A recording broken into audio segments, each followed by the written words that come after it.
Praise the Lord. Amen అనువాడును నమ్మకమైన సత్యసాక్షియు దేవుని సృష్టికి ఆదియు అయినవాడు యేసుక్రీస్తు పరిశుద్ధ నామములో సమృద్ధిగా మీ మీద ఆత్మ కుమ్మరింపబడును గాక. ఈ దినపు యేసయ్య జీవపు మాట. తీతుకు రాసిన పత్రిక 3వ అధ్యాయము 7వ వాక్య భాగము. వారసులు అగుటకై పరిశుద్ధాత్మను మన మీద సమృద్ధిగా కుమ్మరించెను. మహాదేవుడును మన రక్షకుడైన యేసుక్రీస్తు మహిమ యొక్క ప్రత్యక్షత కొరకు ఎదురు చూచుచు ఈ లోకంలో స్వస్థ బుద్ధితోనూ భక్తితోనూ బ్రతుకుచు అనుదినము ఆత్మలో ఆనందించుచు ఆరాధించుచు ఆత్మచేత నడిపించబడుచు ఆత్మలో వర్ధిలుచు ఆత్మ కలిగించు ఐక్యతలో నిలిచి ఉండి ఆయన ఆగమనము కొరకు ఆకాంక్షతో ఎదురు చూచుచున్న నా దేవుని ప్రియులారా, ఆత్మ సంబంధులారా, ఆత్మ నియమమును పాటించువారలారా, అంత్యదినములలో మనుషులందరి మీద నా ఆత్మను కుమ్మరించెదను అని వాగ్దానము చేసినవాడు నమ్మదగిన దేవుడు.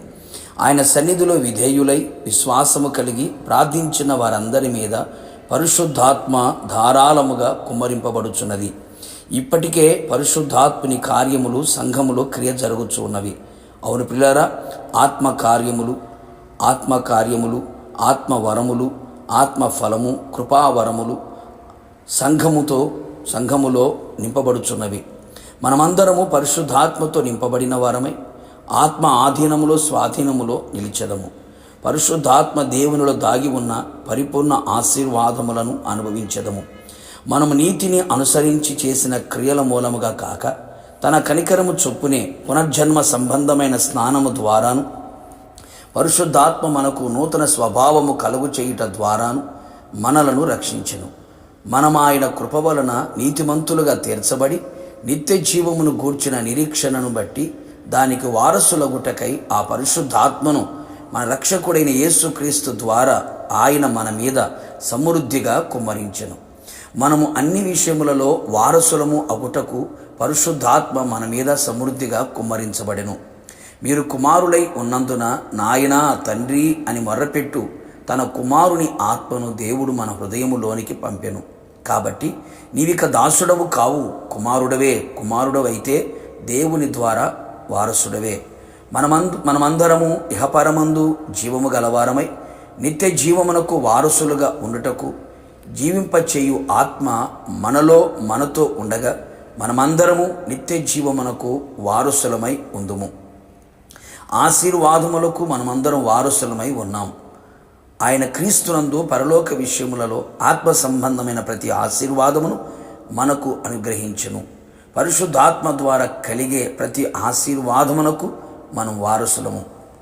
దేవుని రాజ్యమునకు వారసులమగుటకు ఆత్మ మన మీద సమృద్ధిగా కుమ్మరించబడెను.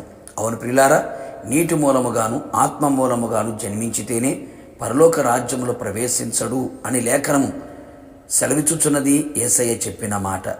రక్త మాంసములు దేవుని రాజ్యమును స్వతంత్రించుకొనవు కదా. ఆత్మ ద్వారా దీన శరీరం మహిమగల శరీరముగా మార్చబడి అక్షయతను అమర్త్యతను ధరించుకొందుము. దేవుని రాజ్యములో నిత్యము నిలిచెదము. ఇంకను మనము వాగ్దానములకు వారసులగుటకు ఆత్మ మన మీద సమృద్ధిగా కుమ్మరించబడెను. పరిశుద్ధమైన అమూల్యమైన శుభకరమైన ప్రతి వాగ్దానములను మనం స్వతంత్రించుకొనేదము. వాగ్దాన దేశమును స్వతంత్రించుకొనేదము. అన్నిటికీ వారసులమై యేసుతో యుగయుగములు ఆయనతో ఆయన రాజ్యమును నిలిచి ఉందము. ప్రార్థన. కృపా కనికరముగలైన మా ప్రియ పరలోకపు తండ్రి, మీ పరిశుద్ధమైన పాదములకి కృతజ్ఞతాస్తుతులు. మా అందరి మీద మీ ఆత్మను సమృద్ధిగా మీరు కుమ్మరించినందుకై మిమ్మల్ని స్తుతించుచున్నాం. అవును ప్రభువా, మీ రాజ్యమునకు మేము వారసులమగుటకు, నిత్య జీవమునకు వారసులమగుటకు, మీ వాగ్దానములకు వారసులము అగుటకు, ఆశీర్వాదములకు వారసులము అవడానికి మా మీద మీ ఆత్మను కుమ్మరించినందుకే మీకు స్తోత్రాలు. మేమందరము ప్రభువా పరిశుద్ధాత్మ ద్వారా సమస్తమునకు వారసులుగా మార్చబడి మీ ఆగమమునకు సిద్ధపడి మిమ్మల్ని ఎదుర్కొని యుగయుగములో మీతో కూడా నిలిచి ఉండే భాగ్యమును ప్రసాదించమని యేసు నామములో అడిగి పొందుకున్నాము తండ్రి, ఆమెన్. నిశ్చయముగా మీరును మీ కుటుంబ సభ్యులందరూ పరిశుద్ధాత్మ ద్వారా అన్ని విషయములలో వారసులై ఉందురు గాక. God bless you.